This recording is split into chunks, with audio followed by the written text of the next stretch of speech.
श्री सीताराम चंद्राभ्याम नमः। सुंदरकांड 33वां सर्ग। सीता जी का हनुमान जी को अपना परिचय देते हुए अपने वनगमन और अपहरण का वृत्तांत बताना। उधर मूंगे के समान लाल मुख वाले महातेजस्वी पवन कुमार हनुमान जी से उस अशोक वृक्ष के नीचे उतरकर माथे पर अंजलि बांध ली और विनीत भाव से दीनतापूर्वक निकट आकर प्रणाम करने के अनंतर सीता जी से मधुर वाणी में कहा। प्रफुल्ल कमल दल के समान विशाल नेत्रों वाली देवी, यह मलिन रेशमी पीतांबर धारण किए आप कौन हैं? अनिंदिते, इस वृक्ष की शाखा का सहारा लिए आप यहां क्यों खड़ी हैं? कमल के पत्तों से झरते हुए जल बिंदुओं के समान आपकी आंखों से ये शोक के आंसू क्यों गिर रहे हैं? शोभने, आप देवता, असुर, नाग, गंधर्व, राक्षस, यक्ष, किन्नर, रुद्र, मरुदगण अथवा वसुओं में से कौन है? इनमें से किसकी कन्या अथवा पत्नी है? सुमुखी, वरारोहे, मुझे तो आप कोई देवता सी जान पड़ती हैं। क्या आप चंद्रमा से बिछुड़कर देवलोक से गिरी हुई नक्षत्रों में श्रेष्ठ और गुणों में सबसे बड़ी चढ़ी रोहिणी देवी है? अथवा कजरारे नेत्रों वाली देवी, आप कोप या मोह से अपने पति वशिष्ठ जी को कुपित करके यहाँ आई हुई कल्याण स्वरूपा सती शिरोमणि अरुंधति तो नहीं है? सुमध्य में आपका पुत्र, पिता, भाई अथवा पति कौन इस लोक से चलकर परलोकवासी हो गया है, जिसके लिए आप शोक करती हैं? रोने, लंबी सांस खींचने तथा पृथ्वी का स्पर्श करने के कारण मैं आपको देवी नहीं मानता। आप बारंबार किसी राजा का नाम ले रही हैं तथा आपके चिन्ह और लक्षण जैसे दिखाई देते हैं, उन सब पर दृष्टिपात करने से यही अनुमान होता है कि आप किसी राजा की महारानी तथा किसी नरेश की कन्या हैं। रावण जन स्थान से जिन्हें बलपूर्वक हर लाया था, वे सीता जी ही यदि आप हो तो आपका कल्याण हो। आप ठीक ठीक मुझे बताइए, मैं आपके विषय में जानना चाहता हूं। दुख के कारण आप में जैसी दीनता आ गई है, जैसा आपका अलौकिक रूप है तथा जैसा तपस्विनी का सा वेश है, इन सब के द्वारा निश्चय ही आप श्री रामचंद्र जी की महारानी जान पड़ती हैं। हनुमान जी की बात सुनकर विदेह नंदिनी सीता श्री रामचंद्र जी की चर्चा से बहुत प्रसन्न थी।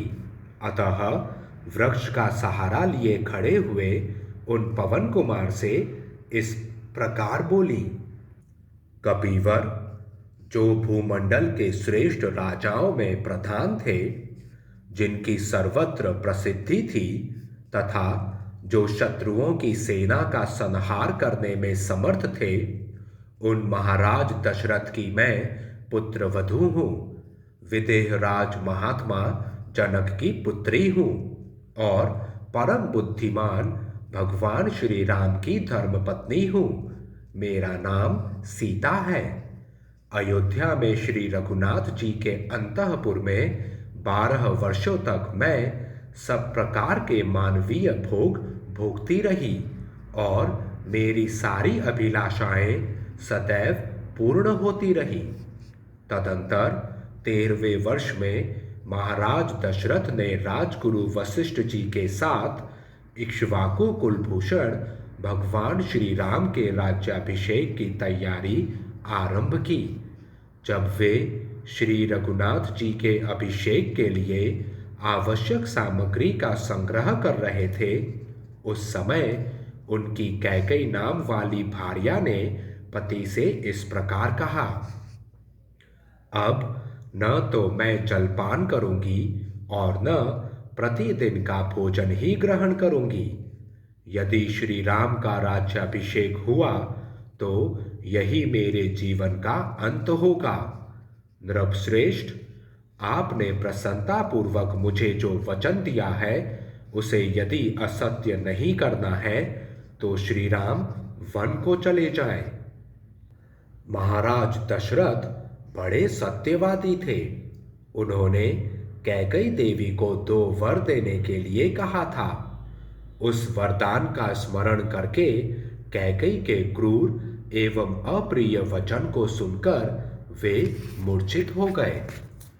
तदंतर सत्य धर्म में स्थित हुए बूढ़े महाराज ने अपने यशस्वी ज्येष्ठ पुत्र श्री रघुनाथ जी से भरत के लिए राज्य मांगा। श्रीमान राम को पिता के वचन राज्याभिषेक से भी बढ़कर प्रिय थे, इसलिए उन्होंने पहले उन वचनों को मन से ग्रहण किया, फिर वाणी से भी स्वीकार कर लिया। सत्य पराक्रमी भगवान श्री राम केवल देते हैं, लेते नहीं। वे सदा सत्य बोलते हैं।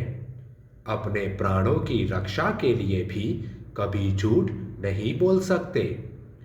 उन महायशस्वी श्री रघुनाथ जी ने बहुमूल्य उत्तरीय वस्त्र उतार दिए और मन से राज्य का त्याग करके मुझे अपनी माता के हवाले कर दिया, किंतु मैं तुरंत ही उनके आगे आगे वन की ओर चल दी, क्योंकि उनके बिना मुझे स्वर्ग में रहना अच्छा नहीं लगता। अपने सुहृदों को आनंद देने वाले सुमित्रा कुमार महाभाग लक्ष्मण भी अपने बड़े भाई का अनुसरण करने के लिए उनसे भी पहले कुश तथा चीर वस्त्र धारण करके तैयार हो गए। इस प्रकार हम तीनों ने अपने स्वामी महाराज दशरथ की आज्ञा को अधिक आदर देकर दृढ़तापूर्वक उत्तम व्रत का पालन करते हुए उस सघन वन में प्रवेश किया, जिसे पहले कभी नहीं देखा था।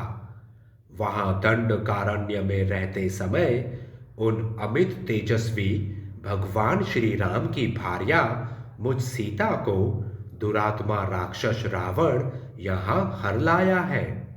उसने अनुग्रह पूर्वक मेरे जीवन धारण के लिए 2 मास की अवधि निश्चित कर दी है। उन 2 महीनों के बाद मुझे अपने प्राणों का परित्याग करना पड़ेगा। इस प्रकार श्री वाल्मीकि निर्मित आर्ष रामायण आदि काव्य के सुंदर कांड में 33वां सर्ग पूरा हुआ। जय श्री राम।